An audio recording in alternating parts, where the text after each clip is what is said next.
Saat ini kita lagi berada di Candi Prambanan. Candi Prambanan merupakan salah satu objek wisata di Yogyakarta, dan seperti yang kita ketahui, di Yogyakarta itu banyak sekali wisata candi. Candi Prambanan sendiri berada di daerah Jalan Raya Solo Yogyakarta, Keranggan Bokoharjo, Kecamatan Prambanan, Kabupaten Sleman, Daerah Istimewa Yogyakarta.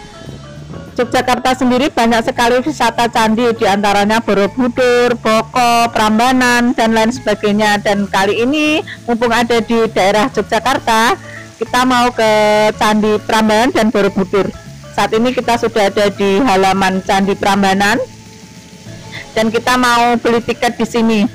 Candi Prambanan sendiri juga menurut mitos ada cerita tentang Putri Roro Jonggrang. Dan kenapa Candi Prambanan disebut juga dengan Candi Roro Jonggrang? Karena terbentuknya Candi Prambanan dipercaya berawal dari kisah percintaan Roro Jonggrang dan Bandung Bondowoso. Kita nanti akan menceritakan Candi Prambanan menurut legenda dan menurut ahli sejarah. Kita mulai beli tiket di sini. Harga tiketnya untuk anak-anak 25.000 dan untuk dewasa 50.000.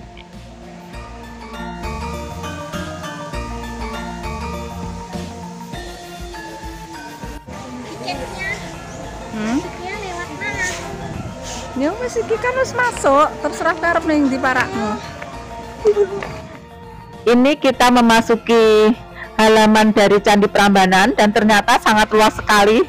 Di sini kita lihat tempatnya bersih sekali dan rapi. Di depan ada taman ya, banyak sekali pepohonan dan udaranya sangat sejuk karena kebetulan saat ini mendung. Di sini banyak mitos, legenda dari yang bisa diakal manusia sampai yang kadang berbau mistis. Kalau ingin mengitari taman bisa naik kendaraan di depan ini ya. Dan kebetulan ini kita pinginnya jalan kaki sambil menikmati udara sejuk di sini. Jaraknya lumayan tapi nggak sampai capek ya. Itu dari jauh kita lihat sudah kelihatan candinya.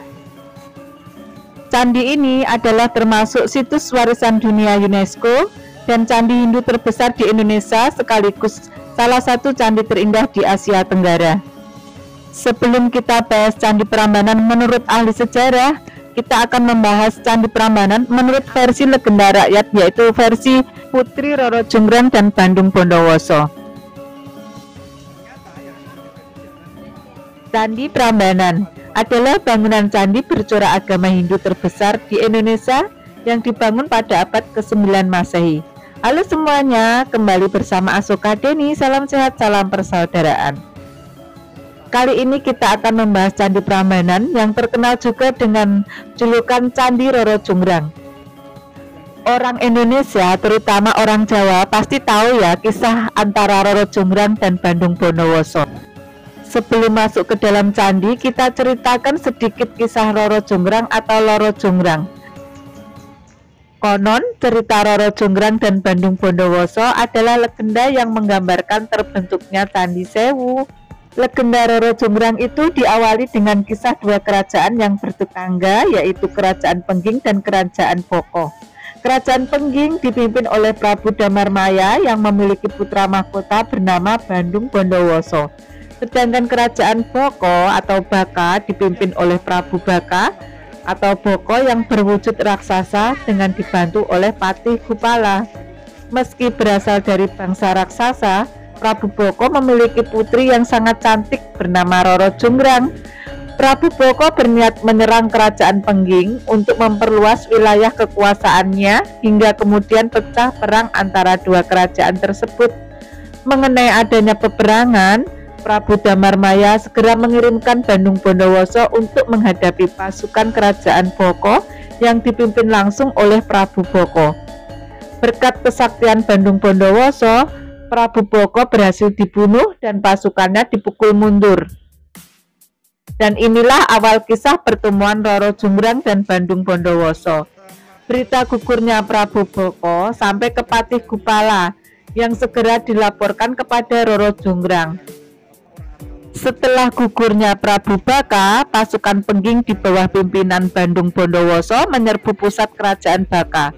Penyerbuan ini berhasil dan Bandung Bondowoso menempati istana untuk sementara, di mana ia terpikat dengan kecantikan Roro Jonggrang dan berniat untuk melamarnya. Lamaran pun ditolak secara halus oleh Roro Jonggrang karena ia tahu bahwa Bandung Bondowoso adalah orang yang telah membunuh ayahnya. Kendati demikian, Bandung Bondowoso terus berusaha untuk membujuk Roro Jonggrang agar mau menjadi istrinya. Dan akhirnya Roro Jonggrang bersedia menjadi istri Bandung Bondowoso, tetapi Roro Jonggrang meminta 2 syarat yang harus dipenuhi. Syarat pertama adalah membuat sumur yang dinamakan Sumur Jalatunda, dan syarat kedua adalah membangun candi hanya dalam waktu 1 malam, yaitu yang jumlahnya 1000 candi. Syarat itu oleh Bandung Bondowoso langsung disanggupi, dan itu dibuktikan dengan keberhasilannya membuat Sumur Jalatunda. Akan tetapi ia dipedaya oleh orang suruhan Roro Jonggrang agar bersedia turun ke dalam sumur dan memeriksanya. Setelah Bandung Bondowoso mencapai dasar, orang-orang itu menutup sumur menggunakan timbunan tanah dan batu. Tapi dengan berbekal kesaktiannya, Bandung Bondowoso yang tertimbun berhasil keluar dengan cara mendobrak timbunan batu. Meskipun Bandung Bondowoso sempat marah, ia segera tenang kembali setelah melihat kecantikan Roro Jonggrang dan memilih untuk bersiap memenuhi syarat kedua dengan mendirikan Candi Sewu atau Candi 1000. Bandung Bondowoso kemudian memanggil bangsa Jin untuk membantunya membangun candi. Berkat bantuan bangsa Jin, pembuatan 1000 candi hampir selesai dalam waktu semalam dan hanya memerlukan 1 candi lagi untuk melengkapinya.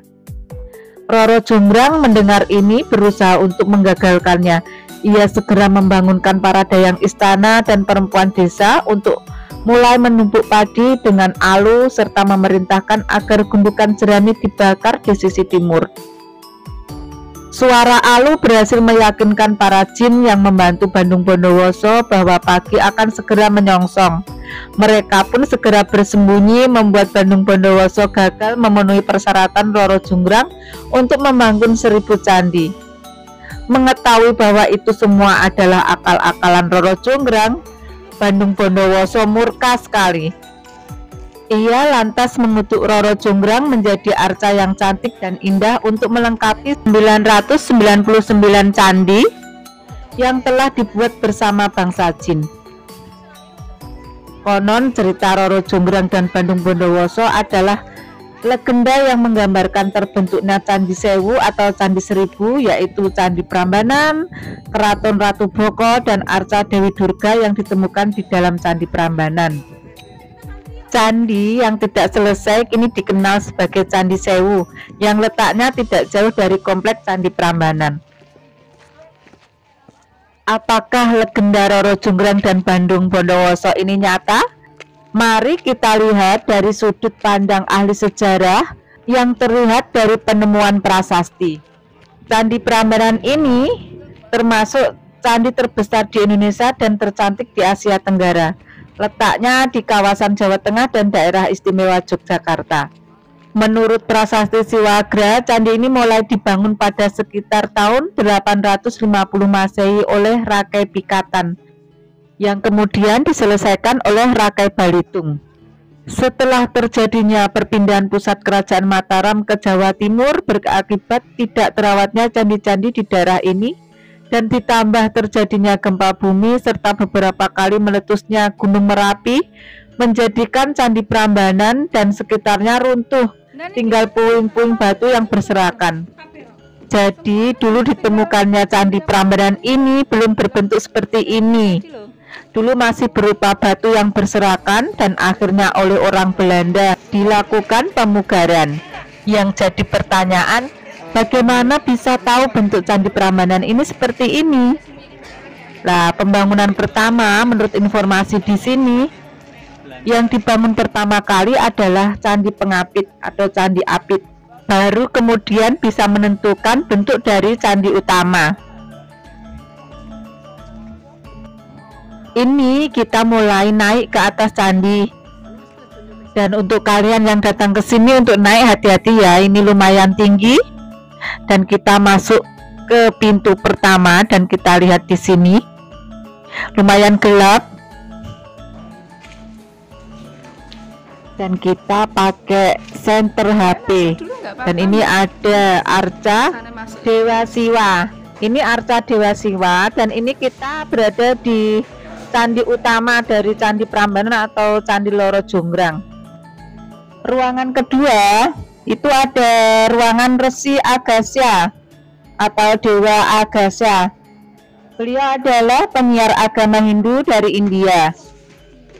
Dan ruangan ketiga adalah ruangan dari Dewa Ganesha. Di sini ada arca Ganesha atau arca manusia berkepala gajah. Dan untuk ruangan keempat, ini adalah ruangan dari Dewi Durga. Di sini ada arca Dewi Durga atau yang sering disebut dengan Roro Jonggrang, dan ini dipercaya sebagai penjelmaan dari Roro Jonggrang yang menurut mitosnya ini adalah penggenapan dari 1000 candi yang diminta oleh Roro Jonggrang. Untuk yang mau ke sini mendingan bawa senter ya, ruangannya gelap sekali. Kalau pakai senter mungkin lumayan. Ini hanya pakai senter HP jadi remang-remang. Di Candi Prambanan ini terdapat 4 ruangan. Ini kita berada di candi utamanya ya. Ruangan pertama itu adalah ruangan yang paling spesial menurut pramu wisata di sini. Ruangan ini istimewa karena di sini ada arca dari Dewa Siwa atau ruangan Dewa Siwa, yang memang candi ini dipersembahkan untuk pemujaan atau persembahan kepada Dewa Siwa. Ini kita lanjut lagi memutari candi utama dari Candi Prambanan, dan ini kita lihat ada relief yang menceritakan tentang kisah Ramayana. Di luar berbagai mitos, Candi Prambanan ini candinya sangat indah sekali ya. Ini batu-batu yang dirancang khusus oleh arsitek zaman dahulu. Memang luar biasa ya, biarpun waktu penemuan pertama ini berupa batu-batuan yang sudah berserakan karena bencana alam, tapi direstorasi lagi oleh pemerintah Belanda dan dilanjutkan oleh pemerintahan Indonesia. Dan restorasinya ini memakan waktu sekitar 50 tahun. Relief candi ini menceritakan tentang epos Hindu yaitu Ramayana dan Krishnayana, yaitu perjalanan Rama dan perjalanan Krishna.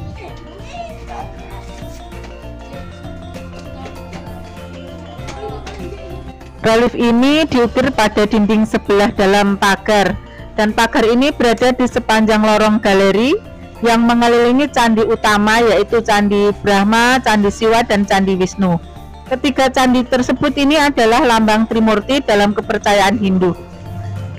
Cara membaca reliefnya, ini kata pramu wisatanya dari kanan ke kiri dengan gerakan searah jarum jam mengitari candi.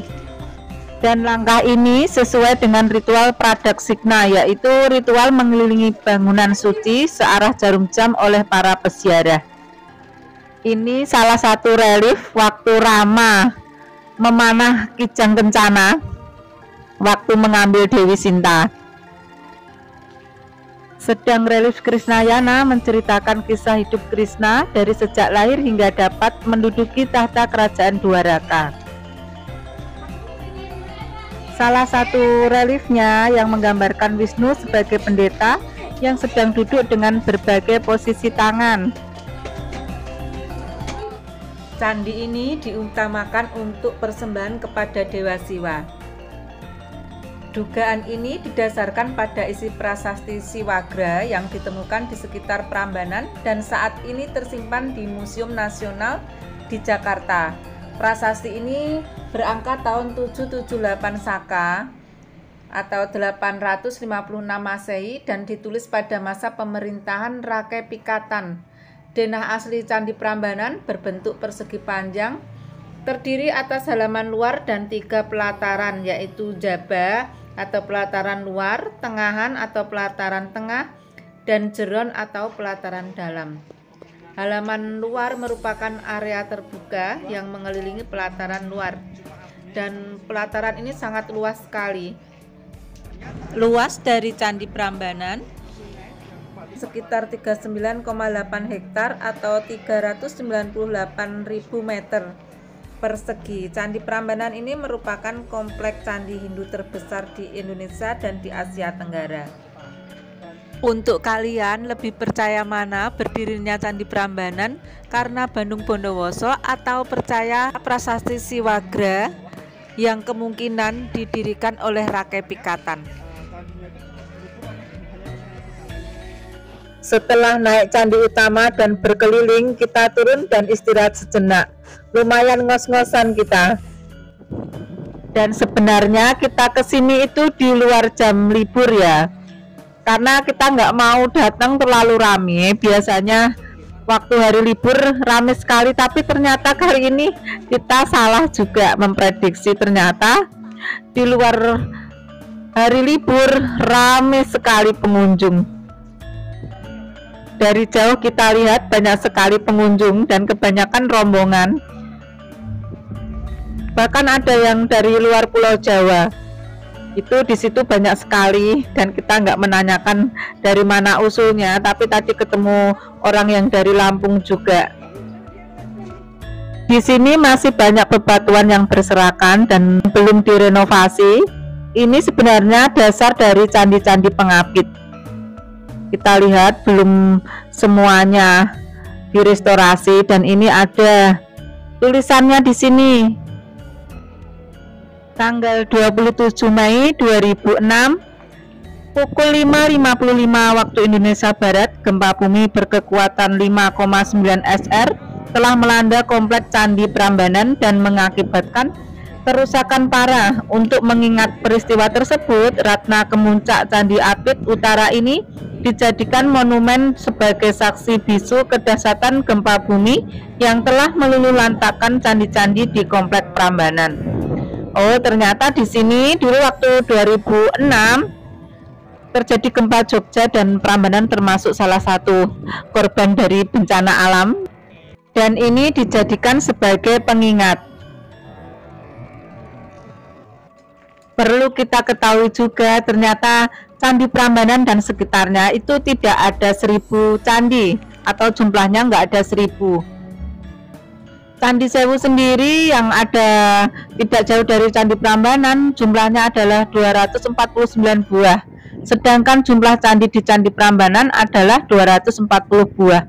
Karena dulu orang-orang males untuk menghitung, kalau melihat sesuatu yang banyak dianggap 1000. Jadi di sini kompleks daerah Prambanan dianggap candi 1000, padahal jumlahnya nggak ada 1000. Setelah foto-foto, kita lanjut ke pintu keluar dari Candi Prambanan dan kita puas sekali ya melihat keindahan Candi Prambanan yang luar biasa. Semoga suatu hari nanti kita bisa datang kembali ke sini, karena kita belum puas untuk berkeliling di semua area Candi Prambanan ini. Tapi karena kita punya rencana mau ke Borobudur juga dan ini sudah menjelang sore, kita lanjut ke Candi Borobudur dan tunggu kisah kita di Borobudur selanjutnya. Untuk kalian yang mau datang ke Candi Prambanan, jangan lupa bawa payung ya, biar kalau hujan nggak kehujanan dan kalau panas nggak kepanasan. Atau bisa juga pakai topi. Kebetulan saat ini suasananya enak sekali, mendung, nggak hujan dan nggak panas. Oke, terima kasih, sampai jumpa di video berikutnya. Salam sehat, salam persaudaraan dari kami Asoka Deni. Assalamualaikum warahmatullahi wabarakatuh.